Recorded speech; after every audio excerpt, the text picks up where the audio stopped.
Em nome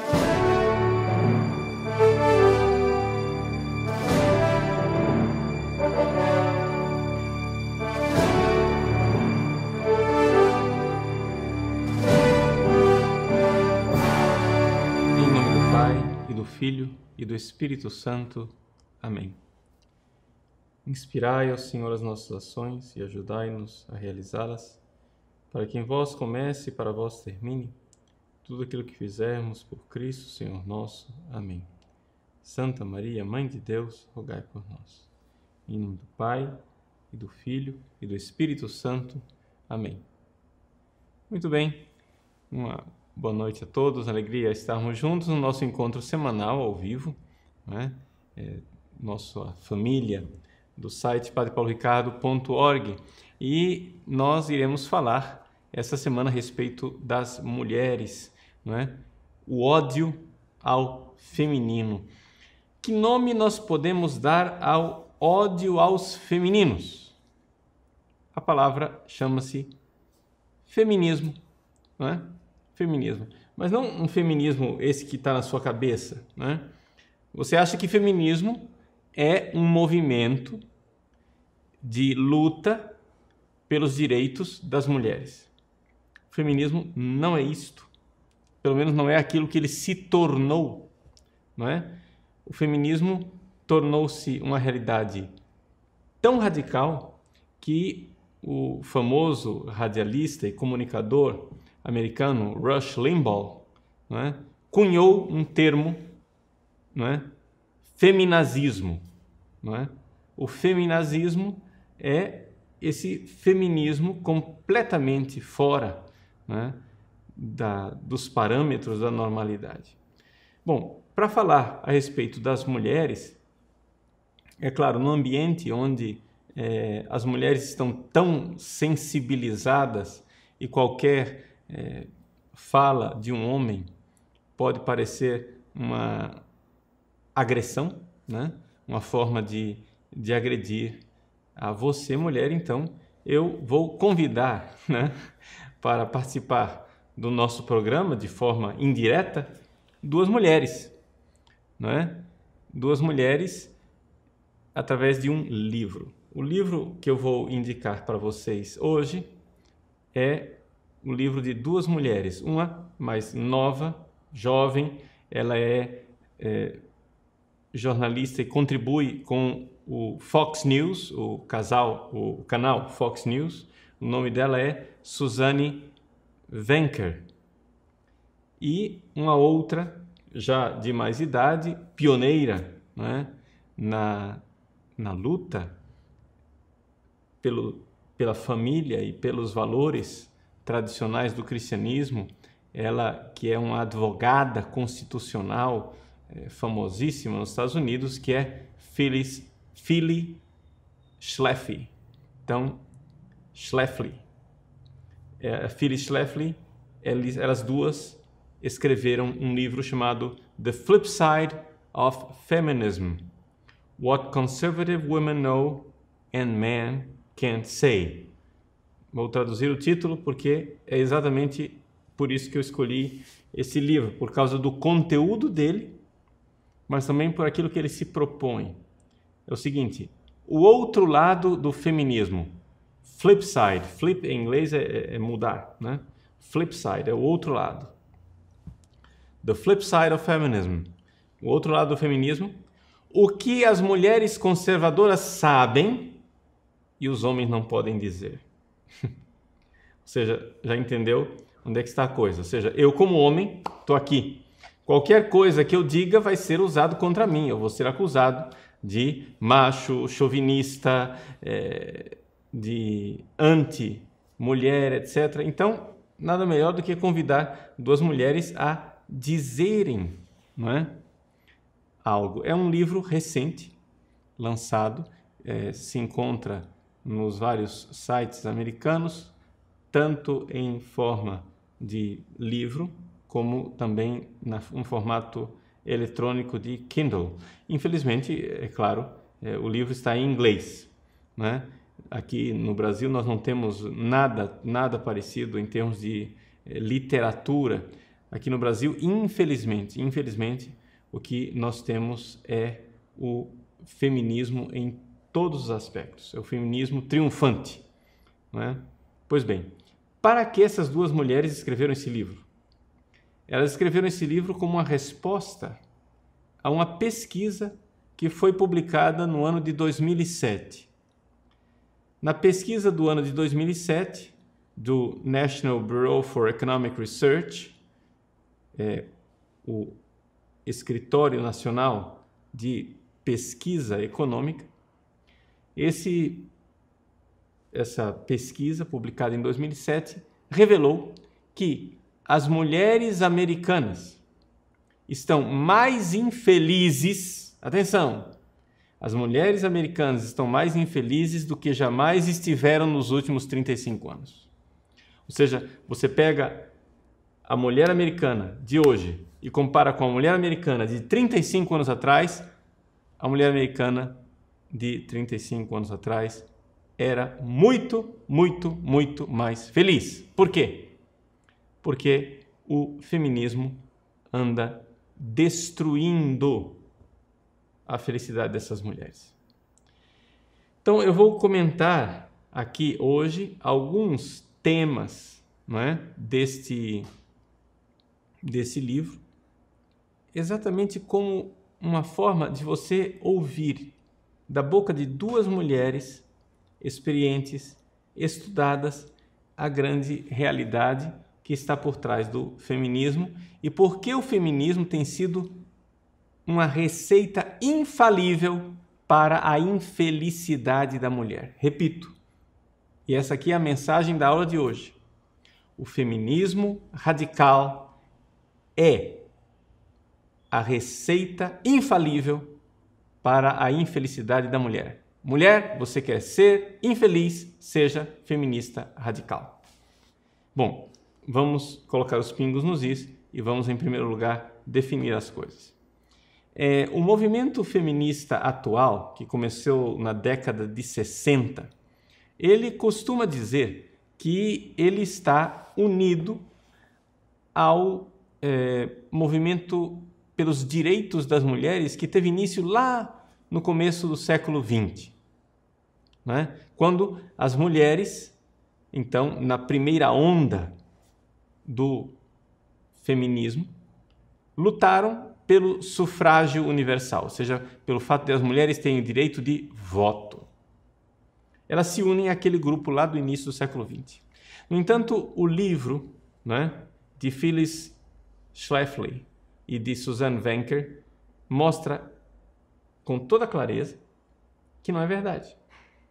Por quê? Porque aquelas mulheres lá do início do século XX, elas eram mulheres pró-vida, pró-família, pró-feminino. Eram mulheres femininas, plenamente femininas, que gostavam da família, gostavam da estrutura familiar. O que aconteceu foi outra coisa. O que aconteceu foi que na década de 60 iniciou um outro movimento, que é chamado de segunda onda do feminismo, mas que, na verdade, não é segunda onda, porque se supõe que a segunda tem a ver com a primeira, e a primeira não tinha nada a ver. A primeira onda era de mulheres cristãs que amavam suas famílias, mas queriam seus direitos civis. A segunda onda são de mulheres marxistas, totalmente revoltadas contra a natureza feminina, né? E que, na verdade, usavam o feminismo como uma forma de impor o poder marxista. Vejam esta frase de Suzanne Venker e Phyllis Schlafly. Ela diz o seguinte: o que se costuma chamar de movimento das mulheres, né, de defesa do direito das mulheres, nunca foi algo a respeito dos direitos iguais para as mulheres, mas é a respeito do poder da esquerda feminina. Então veja só, aqui o que que você tem que entender é o seguinte: assim como nós homens distinguimos e eu enquanto homem, abomino a esquerda feita por outros homens, eu não tenho por que defender estes homens que são destruidores. Eu não tenho por que, como homem, dizer, não, nós somos homens, precisamos nos defender mutuamente, e se é um homem quem está fazendo isso, eu voto nele. Não! Se o cara é um criminoso, um assassino, um sem vergonha, um imoral, não é porque ele é homem que eu vou apoiá-lo. Não é verdade? Acho que todo mundo enxerga isso. No entanto, não é isto que o jargão marxista usa. Entende? Porque a presidente Dilma é mulher, você que é mulher precisa votar na presidente Dilma porque ela é mulher. Não, você não precisa fazer isto, porque essa mulher não é simplesmente uma mulher, ela é uma esquerdista. Ela é uma esquerdista, e sendo esquerdista, ela é contra os valores da família. Por quê? Porque Marx, já desde o início do movimento comunista marxista, Marx identificou que a família era uma forma de opressão burguesa, onde o homem oprimia a mulher e os filhos. Ou seja, assim como o capitalista oprime o proletário na fábrica, o pai de família oprime a mulher e os filhos em casa. Então, a família, para a análise marxista, a família que nós todos amamos e veneramos é um instrumento de opressão que deve ser destruído. Aqui que está o grande problema. Portanto, o que é o feminismo, essa segunda onda de feminismo, e hoje nós estamos vendo uma terceira onda do feminismo, que é pior ainda, né? Atenção, a segunda onda do feminismo da década de 60, ela era a favor do aborto, a favor do sexo livre, a favor do divórcio, a favor da mulher trabalhando, a mulher de calça comprida, a mulher queimando o sutiã na praça, etc, etc. E contra o homem como sendo o homem o grande opressor, o grande inimigo. A terceira onda feminista ela é mais radical ainda. Por quê? Porque ela chega a se declarar anticristã, não é?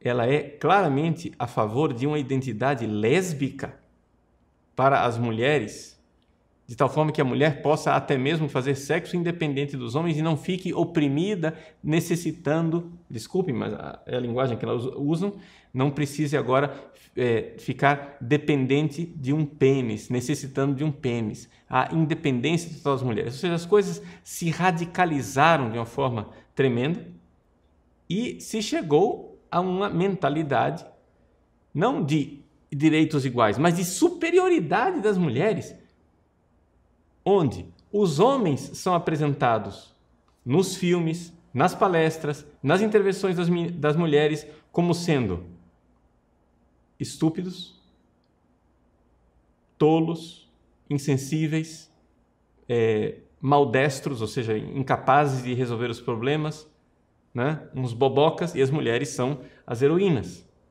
né, da história. Então, tornou-se um feminazismo, ou seja, um nazismo feminino, ou seja, as mulheres são a raça superior e nós, homens, a raça inferior que devemos ir para o campo de concentração. Está entendendo? Ou seja, na verdade, tornou-se o antagonismo daquilo que era o machismo e que o machismo sempre foi condenado pelo cristianismo enquanto tal, né? Pois bem, então vejam, a senhora Wencker e a senhora Schlafly dizem com clareza que esse movimento feminista não tem nada a ver com mulheres, tem a ver com a esquerda. Segundo ponto, as feministas acham que estão lutando contra uma sociedade que foi injusta contra elas. Estou lendo a frase que elas escrevem no livro. Na realidade, estão lutando contra a natureza humana. Vejam só que frase importante. E isso daqui nós podemos acrescentar: estão lutando contra a natureza humana como ela foi criada por Deus. A ordem natural das coisas. não é? Então veja, não é uma questão de para as feministas atuais, o papel social da mulher e do homem, as diferenças de gênero são um construto social. Ou seja, na verdade, as feministas, essas feministas selvagens, elas dizem que, claramente, tudo isso foi inventado, né, por uma sociedade patriarcal, chauvinista, machista, para oprimir a mulher. Mas é um ódio contra a estrutura do real, a estrutura da realidade, né? É um ódio contra o Deus Criador. As mulheres, ao fazerem isso, estão lutando contra elas mesmas, porque estão lutando contra o feminino. Existe maior inimigo do feminino do que uma mulher que diz que a sua realização é não engravidar, portanto, não ser mãe, poder abortar o quanto ela quiser, fazer sexo sem compromisso e sem vínculo afetivo, trabalhar, usar calça comprida, receber salários e se realizar politicamente e rejeitar absolutamente tudo aquilo que é próprio da mulher. Então vejam, nós estamos fazendo aqui uma análise, não é? Para entendermos, não é? No que é que nós estamos, com o que é que nós estamos lidando. Estamos lidando com um verdadeiro inimigo do feminismo, não é? As duas autoras, elas dizem com clareza, nós não precisamos do feminismo. Isso aqui é uma importante indicação de, digamos, estratégia para as mulheres que são cristãs e que claramente querem preservar a família, né? Porque o que é que a gente vê nas mulheres católicas, o que é que nós vemos nas mulheres cristãs que querem conservar a sua família? Que as mulheres, de uma forma geral, elas tentam absorver o movimento feminista e dizer assim, não, vamos criar um feminismo versão católica, vamos criar um feminismo versão evangélica, um feminismo versão conservadora. Não, não é necessário um feminismo, dizem as autoras. Por quê? Porque o feminismo não tem nada a ver com o direito das mulheres. O feminismo tem a ver com uma revolta contra o próprio feminismo, com a transformação das mulheres numa cópia horrorosa dos homens. Veja só a frase das autoras. Elas dizem assim, o feminismo sabotou a felicidade das mulheres para que realmente ela receba os seus direitos. Aqui é a tradução que eu usei para empowerment. Empowerment é ter poder, mas receber o seu poder, no caso aqui, aplicado no português, talvez seja mais adequado dizer tenha os seus direitos reconhecidos, né? Se você quiser traduzir ao pé da letra, para que a mulher chegue ao poder, não é isso que as autoras queriam dizer, mas em todos os casos eu traduzo assim, para que a mulher realmente receba os seus direitos, tenha os seus direitos reconhecidos, ela deve rejeitar o feminismo, né? Então, vejam, aqui nós vemos claramente, não é, uma afirmação e uma análise razoavelmente, bastante profunda, razoavelmente objetiva, de duas mulheres. Elas, pelo que eu saiba, não são católicas. Eu não sei qual é a religião de Suzanne Venker, mas a Phyllis Schlafly, ela é presbiteriana, se não me engano.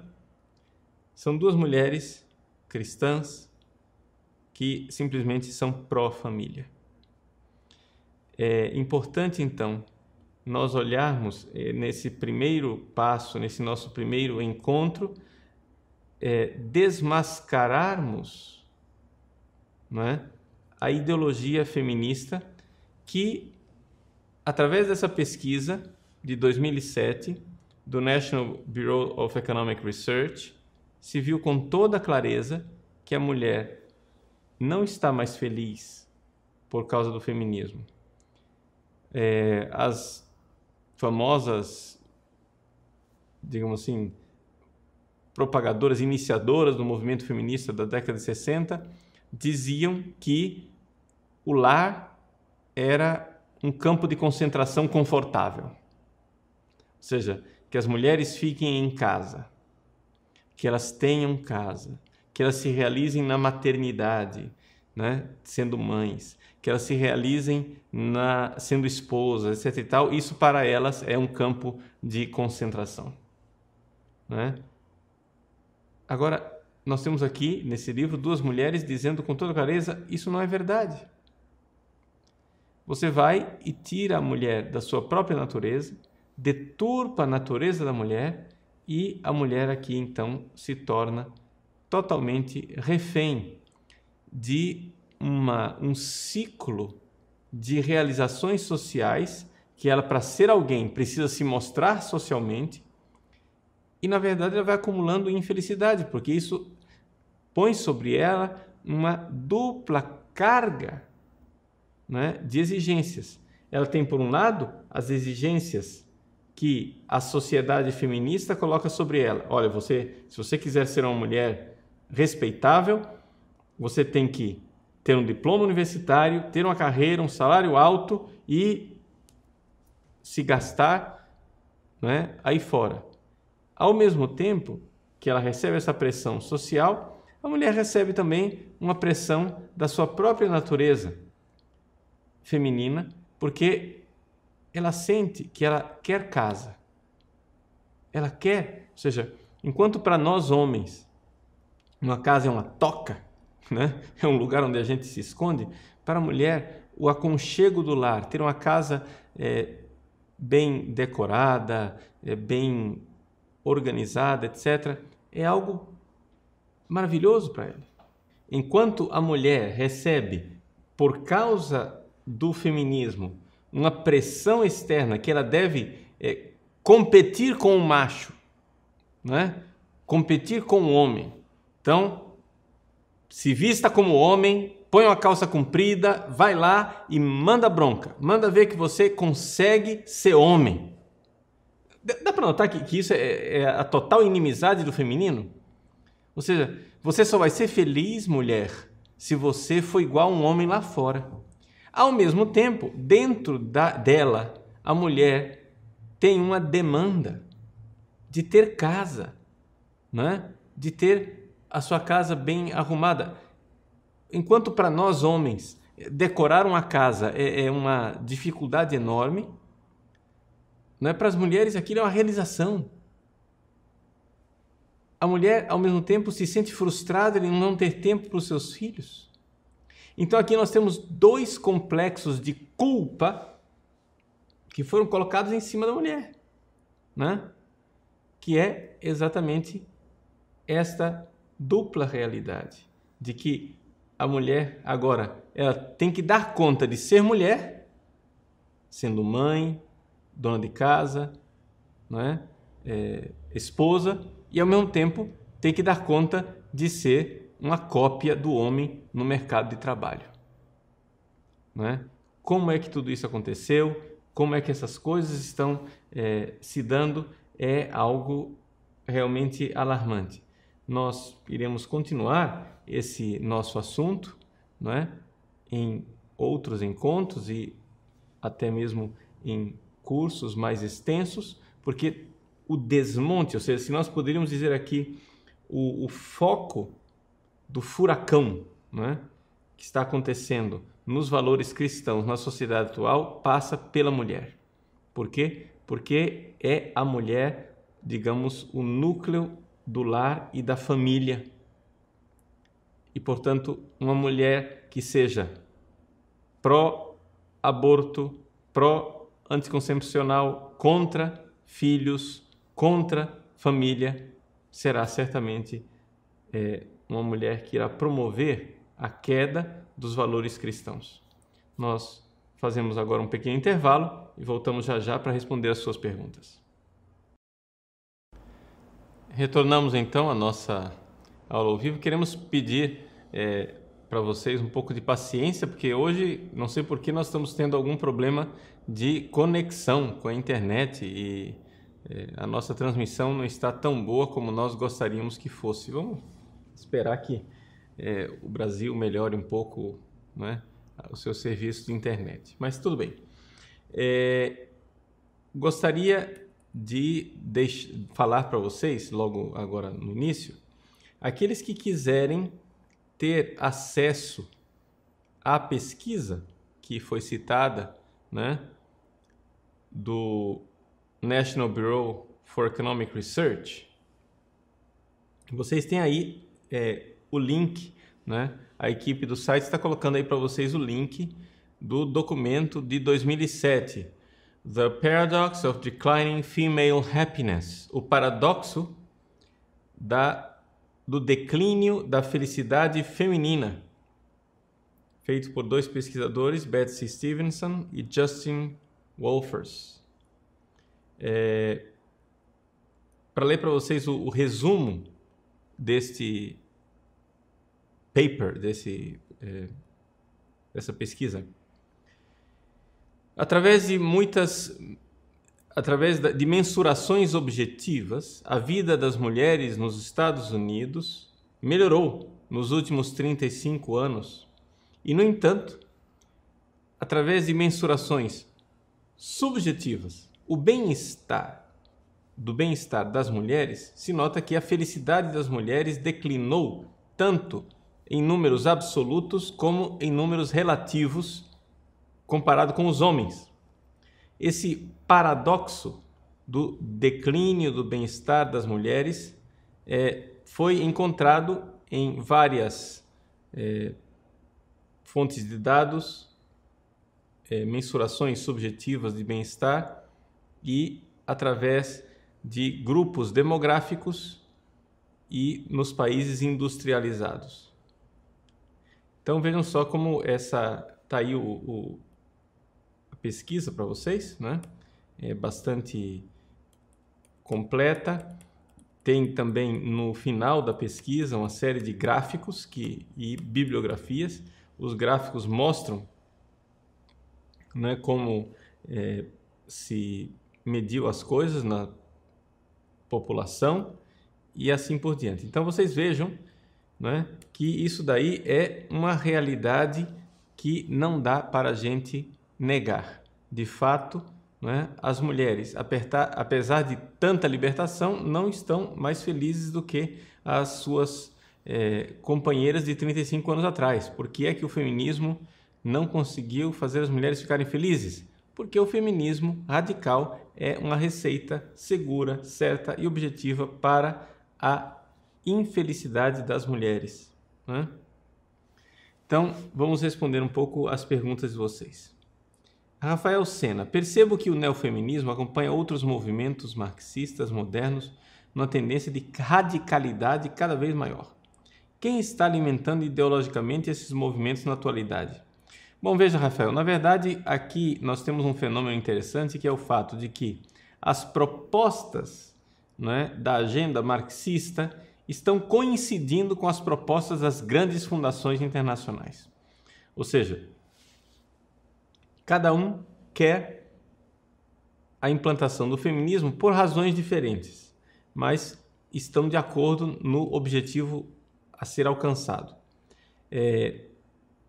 As grandes fundações, como a Fundação Rockefeller e Companhia Limitada, estão empenhadíssimos na libertação da mulher.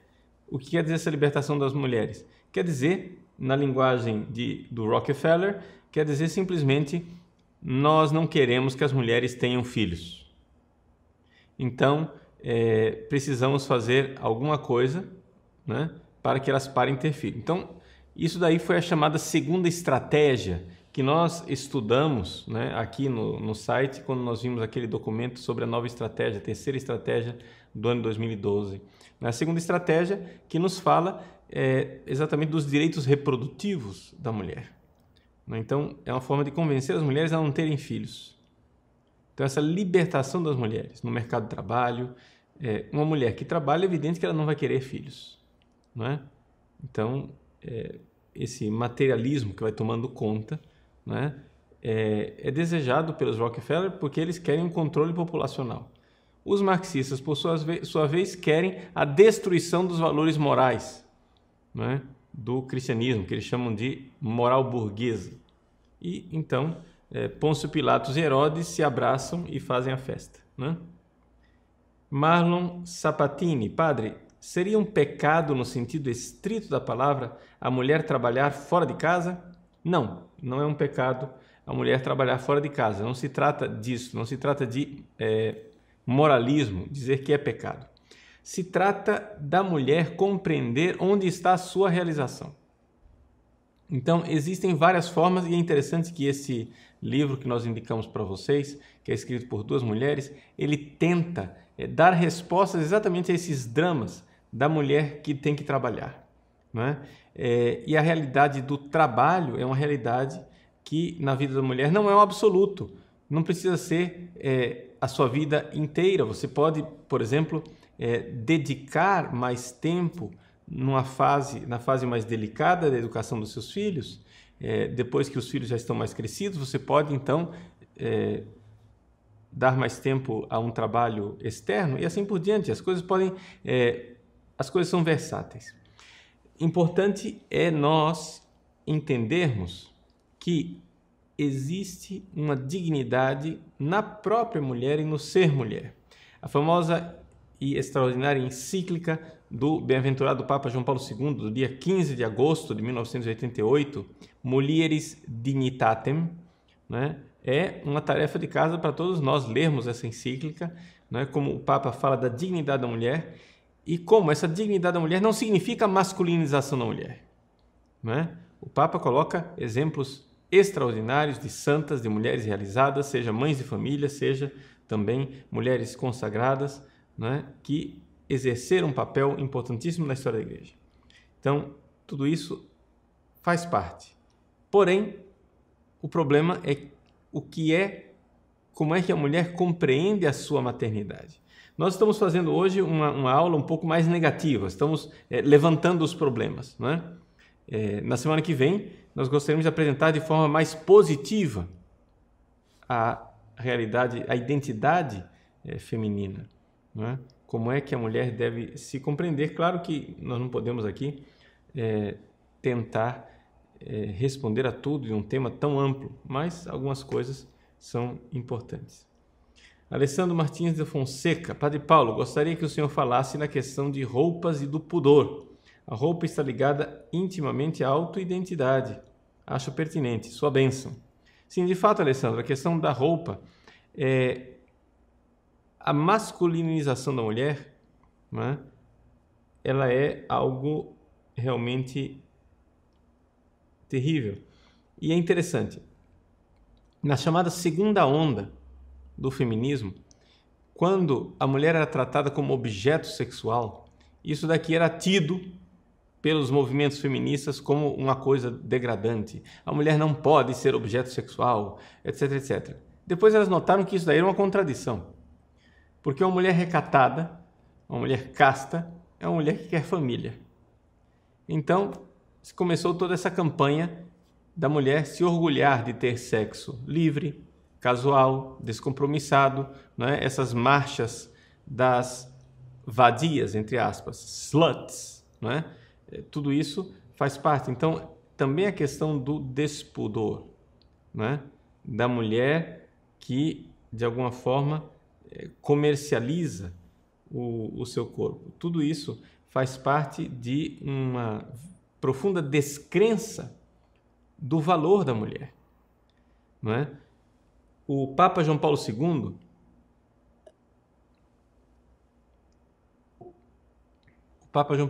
no seu ciclo de catequeses a respeito da teologia do corpo, ele fala com toda clareza que a beleza do corpo feminino está voltada para o esponsalício, ou seja, para ela ser esposa. Essa é a finalidade da beleza do corpo feminino. Então, quando uma coisa é você ver as roupas de uma mulher que se considera esposa, que se sabe esposa, e outra coisa é você ver as roupas de uma mulher que se considera uma mulher sem compromisso, né? Uma playgirl, né? Para não usar a palavra slut, uma mulher que sabe que pode fazer o sexo livremente. De fato, a roupa tem tudo a ver com essa identidade feminina da mulher que se compreende esposa e mãe, né? São duas características importantes. Mas essa parte mais positiva da identidade da mulher nós iremos tratar na próxima aula. Na Fulfo Totus Tuus Maria. O ódio ao feminino também pode ser encontrado dentro da igreja no Brasil e em que aspectos? Bom, veja, não é só a igreja do Brasil, é a igreja do mundo inteiro, não é? Por exemplo, nessa questão de achar que a todo custo a mulher precisa ser ordenada padre, né? A mulher precisa ser padre, se a mulher não for padre, não for sacerdote, então a mulher está em segundo plano. Mas a pergunta é, isso não é a masculinização da mulher? Ou seja, dentro daquilo que é a teologia do corpo, do Papa João Paulo II, nós poderíamos dizer que, de alguma forma, a mulher não é o sacerdote, a mulher é o santuário da vida, não é? Ou seja, o homem é feito para entrar no santuário da vida. Essa metáfora, né, que para alguns pode parecer blasfema, na realidade ela é belíssima, porque é aqui que está toda a realidade do Cristo esposo, sumo e eterno sacerdote, esposo da igreja, né? Então, a mulher como santuário da vida. Então, uma coisa é o sacerdote, outra coisa é o santuário. Se a mulher deixa de ser santuário da vida, se agora a festa dos anticoncepcionais, da camisinha, DIU, pílula do dia seguinte e aborto, né? Se tudo isso é o ideal para a mulher, então, de fato, ela está transformando o seu útero num túmulo, né? Então, as coisas se demonstram realmente o grande inimigo da mulher. Patrícia Alves. Padre, quais as virtudes que a mulher precisa cultivar para voltar à sua vocação original dada por Deus? Veja, Patrícia, nós vamos tratar isso na aula que vem, né? Existem, sim, várias virtudes importantes que precisam ser cultivadas pela mulher. No entanto, eu, já adiantando as coisas, né, diria que existe, que é importante que a mulher madura se compreenda como mãe. Vocês se lembram que quando eu falei do masculino, da identidade do homem, não é? Eu comecei falando do homem enquanto sacrifício e só num segundo momento eu falei da paternidade. Com as mulheres, nós precisamos inverter as coisas por causa da própria natureza do feminino. Ou seja, a maternidade, o ser mãe para a mulher é fundamental. E aqui está a grande dificuldade. As virtudes típicas de uma mãe estão sendo abandonadas, né? Então, nós temos cada vez mais mulheres que são más mães, que é uma completa violência contra a própria mulher, né? Então, nós iremos ver isso de forma mais detida na próxima aula. Verônica Van Vick Rezende. Padre Paulo, sua bênção. Como nós mulheres devemos lidar com o feminismo no dia a dia, quando a maioria das pessoas não tem mais noção de diferença entre os sexos? Bom, Verônica, eu acho que os exemplos arrastam. As palavras movem, mas os exemplos arrastam, como dizem os latinos, né? Verba movent, exempla traunt. Então, a primeira coisa que é o testemunho de uma feminilidade feliz. Ou seja, nós podemos, as nossas mulheres católicas, podem, em primeiro lugar, né, se mostrar profundamente reconciliadas consigo mesmas e felizes de serem mulheres e testemunhando um feminino, não é? Que se realiza na vocação desejada por Deus. Então, eu acho que a primeira coisa é o testemunho. Quando a mulher se testemunha, né? Se apresenta como feminina, né? Nada de cafonice, nada de falta de bom gosto e de delicadeza. Não, você, para ser uma mulher recatada, discreta, bela, você não precisa se enveredar por um caminho contra a moda do mau gosto, né? Não, isso tudo pode ser cultivado, a beleza feminina pode ser cultivada dentro do feminino, né? Então, o testemunho de uma mulher que se apresenta bem, e sobretudo com a sua beleza interior, ornada com as virtudes das grandes mulheres, como diz a Sagrada Escritura, né? É algo que realmente acho que mudaria muito na nossa sociedade, porque é uma coisa rara de se encontrar. Ana Luísa Francomano Lima. E as católicas que vão à missa rezando todos os dias, mas usam contraceptivos, não acham nada de errado o sexo antes do casamento, como abordar essas questões? É tão delicado. De fato, Ana Luísa, é muito delicado. Isso daí, eu acho que a abordagem deve ser sempre positiva, sobretudo, de as mulheres verem o grande mal que elas fazem a si mesmas, transformando os seus úteros em túmulos, né? Sendo as grandes inimigas do feminino, né? O feminismo como a grande inimizade do feminino. Nós iremos ver como abordar isso e como apresentar isso de forma mais positiva na próxima aula. Nessa aula aqui, eu sei que eu fiquei muito na má notícia, não é? Mas eu acho que é importante nós entendermos qual era a finalidade desta aula, né? A finalidade desta aula foi mostrar quem é que tem ódio contra o feminino.